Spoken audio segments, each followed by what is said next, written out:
Hello friends. तो अभी तक हमने बोजॉन्स के बारे में पढ़ लिया है। हमने देखा है कि प्रीवियसली कि जितने भी इंटरमीडिएट पार्टिकल्स हैं वो सारे बोजॉन्स हैं। तो अब जो नेक्स्ट क्वेश्चन अराइज होता है कि इंटरमीडिएट पार्टिकल्स बोजॉन्स ही क्यों हैं।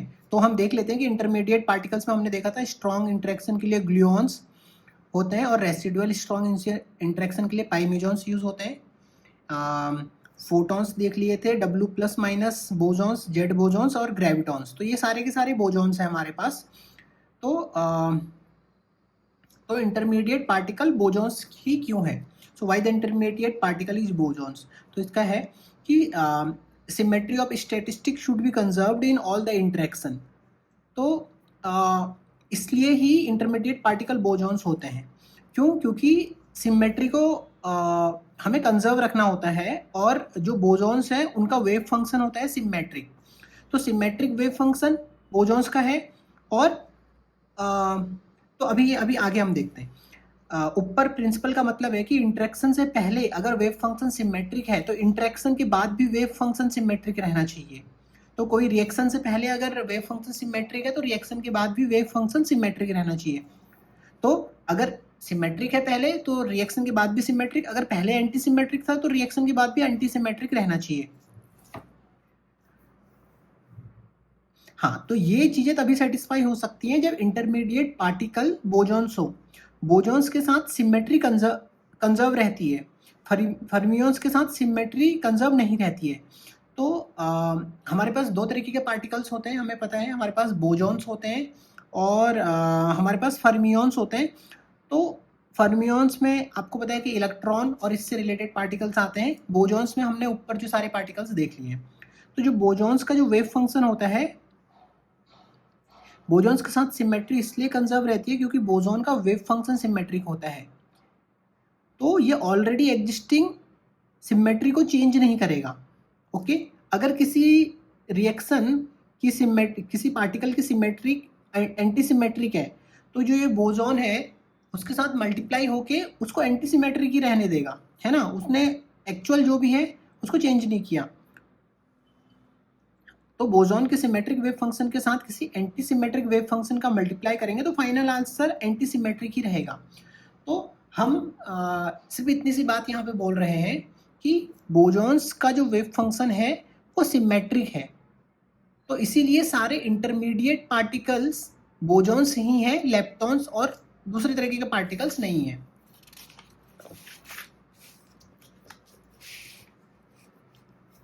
तो जैसे आप यहाँ पे देख सकते हैं कि बोजॉन का वेव फंक्शन सिमेट्रिक, ओके, और एंटी सिमेट्रिक अगर कुछ है तो मल्टीप्लाई होकर एंटी सिमेट्रिक ही आएगा। जैसे आप ये देख लीजिए, एक्स स्क्वायर एक सिमेट्रिक टर्म है और जो एक्स है एंटी सिमेट्रिक है, तो एक्स स्क्वायर इंटू एक्स करेंगे तो फाइनल जो आंसर आएगा वो एंटी सिमेट्रिक ही होगा। सिमिलरली अगर कोई पार्टिकल एक्स स्क्वायर है मतलब उसका सिमेट्रिक वेव फंक्शन है और बोजॉन का वेव फंक्शन भी हमें पता है सिमेट्रिक है, तो सिमेट्रिक इंटू सिमेट्रिक यहाँ भी सिमेट्रिक आएगा। इसीलिए बोजॉन क्योंकि सिमेट्रिक है तो जो वो एक्चुअल है उसके साथ उसका जो फाइनल है वही रहता है जो एक्चुअल पार्टिकल की सिमेट्री थी। फर्मियोन के साथ एसोसिएटेड वेव फंक्शन असिमेट्रिक होता है, इसलिए इंटरमीडिएट पार्टिकल जो भी है वो फर्मियोन नहीं होते हैं। तो हम एक अलग से एक वीडियो बनाएंगे जिसमें हम देखेंगे कि बोजॉन का पार्टिकल, बोजॉन के लिए वेव फंक्शन क्यों सिमेट्रिक रहता है और फर्मियोन्स के लिए वेव फंक्शन क्यों एंटी सिमेट्रिक रहता है। हम देखेंगे strong force is also known as colour force. Strong interaction quarks के बीच में लगता है। Okay, protons and neutrons are hadron. Proton और न्यूट्रॉन को हमें पता है हम हेड्रॉन्स भी बोलते हैं और ये 3 क्वार्क से मिलकर बने रहते हैं। जैसे प्रोटॉन 3 क्वार्क से मिलकर बना है, न्यूट्रॉन 3 क्वार्क से मिलकर बना है।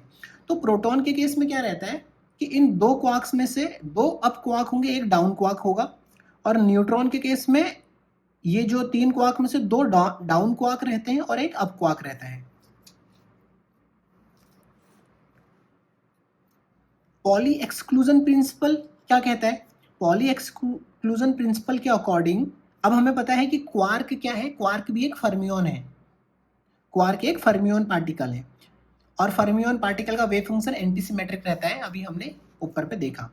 तो और हमको पता है कि fermion particle poly exclusion principle को सेटिस्फाई करते हैं, और पॉली एक्सक्लूजन प्रिंसिपल कहता है कि कोई भी दो फर्मियन सेम स्टेट में नहीं रह सकते हैं।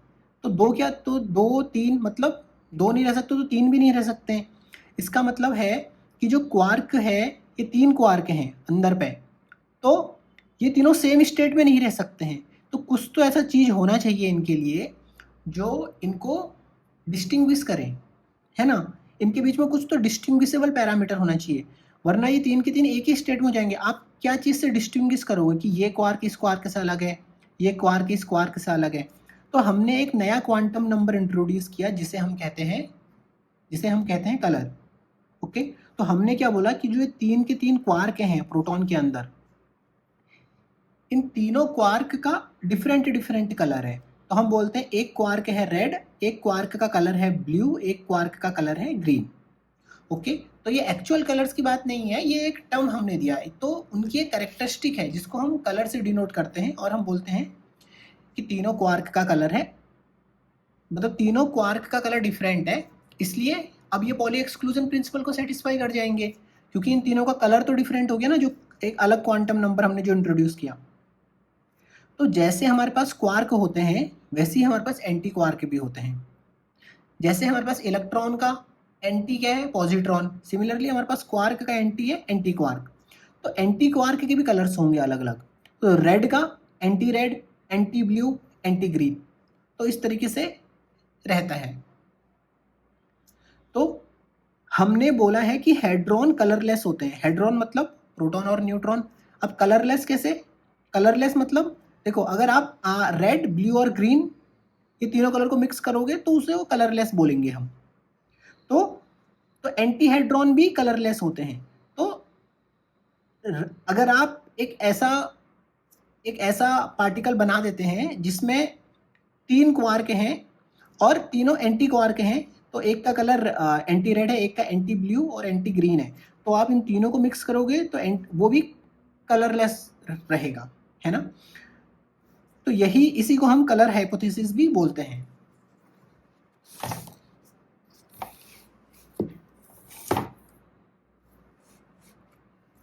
तो ये हमारे पास प्रोटॉन है, तो तीन क्वार्क में से एक क्वार्क रेड होगा, एक क्वार्क ब्लू होगा, एक क्वार्क ग्रीन होगा। तो प्रोटॉन के लिए जो तीन क्वार्क हैं उसमें से दो अप क्वार्क होते हैं। ओके, तो क्वार्क का स्पिन अप है इसलिए वो उसे अप हम क्वार्क बोल रहे हैं, एंड एक डाउन क्वार्क होता है। पर कलर कुछ इस तरीके से डिवाइड रहेंगे कि एक रेड होगा, एक ग्रीन होगा, एक ब्लू होगा। पर ऐसा जरूरी नहीं है कि जो डाउन वाला है वो हमेशा ग्रीन ही रहेगा, क्योंकि लगातार इनके बीच में ग्लूऑन एक्सचेंज हो रहे हैं, हमने देखा था ना प्रीवियसली। तो ये कलर जो है वो चेंज होता रहता है। तो डाउन वाला कभी ग्रीन कलर का हो जाएगा, कभी ब्लू कलर का हो जाएगा, कभी रेड कलर का हो जाएगा। तो अगर इसका कलर बदल रहा है तो इनका भी कलर बदलेगा, पर एट ए टाइम तीनों में से तो कोई एक रेड का होगा, कोई एक ग्रीन का होगा, कोई एक ब्लू का होगा। ऐसा नहीं हो सकता है कि दो रेड और एक ग्रीन, इस तरीके से नहीं, एक रेड एक ग्रीन एक ब्लू। सिमिलरली हमारे पास जो ये न्यूट्रॉन है, न्यूट्रॉन में हमारे पास एक अप क्वार्क होता है और दो डाउन क्वार्क होते हैं, और और ये कलरलेस रहेगा। कलरलेस, ये भी कलरलेस मतलब एक रेड एक ब्लू एक ग्रीन। तो so we have defined a new quantum number called color. This is called the color quark hypothesis. Okay, तो हम बोलते हैं कि जो स्ट्रॉन्ग इंटरेक्शन है क्वार्क्स के बीच में वो कलर क्वांटम नंबर की वजह से है। मतलब रेड कलर का क्वार्क ब्लू कलर के क्वार्क को अट्रैक्ट करेगा। ओके, तो ठीक है। तो अभी हम यहाँ पे देखेंगे कि देखिए हमारे पास ये न्यूक्लियस, अगर हमारे पास एक न्यूक्लियस हम बड़ा सा एज्यूम करते हैं, तो न्यूक्लियस के अंदर इमेजिन करो हमारे पास न्यूट्रॉन भी है, प्रोटॉन भी है। ओके, तो हम यहाँ पे क्या बोलना चाह रहे हैं कि अभी हमने जैसे देखिए प्रोटॉन के अंदर दो अप क्वार्क हैं और डाउन है, तो कलर देखिए रेड, ब्लू और ग्रीन। तो हम क्या कह रहे हैं, हमें पता है कि दो क्वार्क्स के बीच में ग्लूऑन ट्रांसफर हो रहे हैं बार बार, और उन ग्लूऑन ट्रांसफर की वजह से हर एक क्वार्क का कलर चेंज होता जाता है।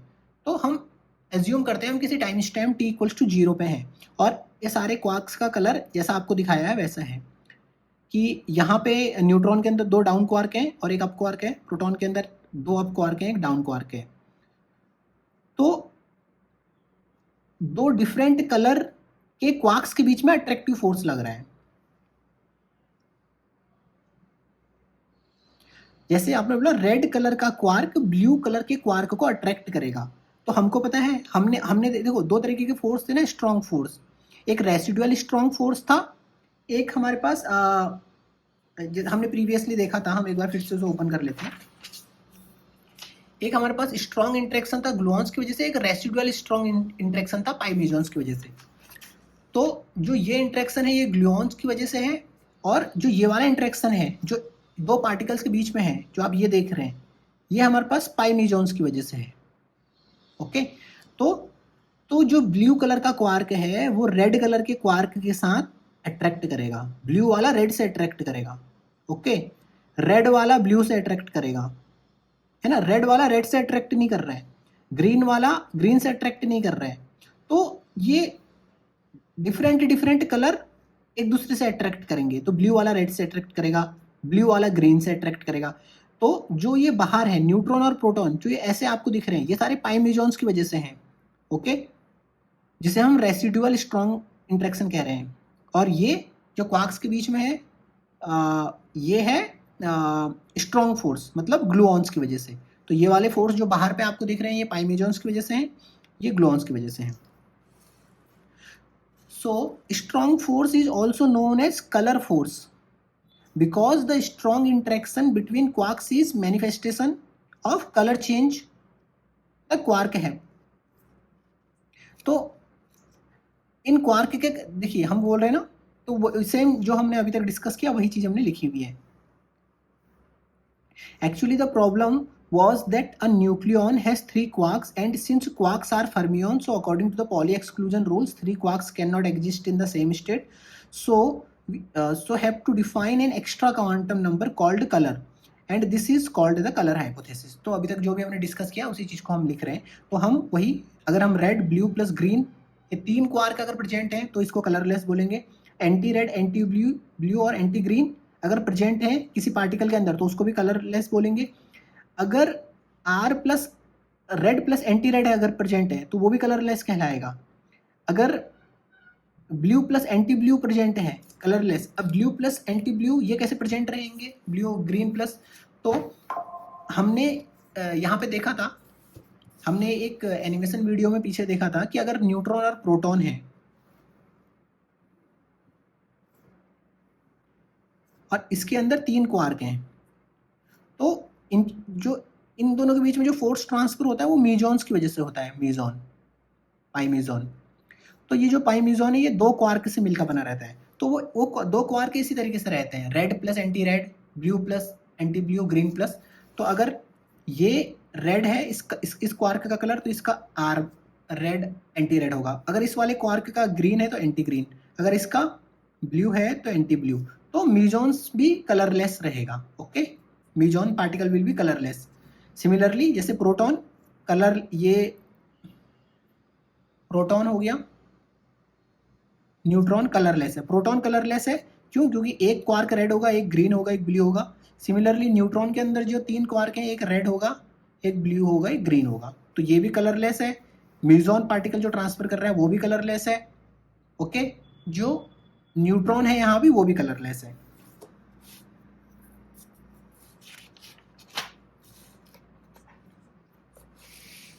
So according to colour hypothesis all hadrons जिसमें mesons and baryons are colourless.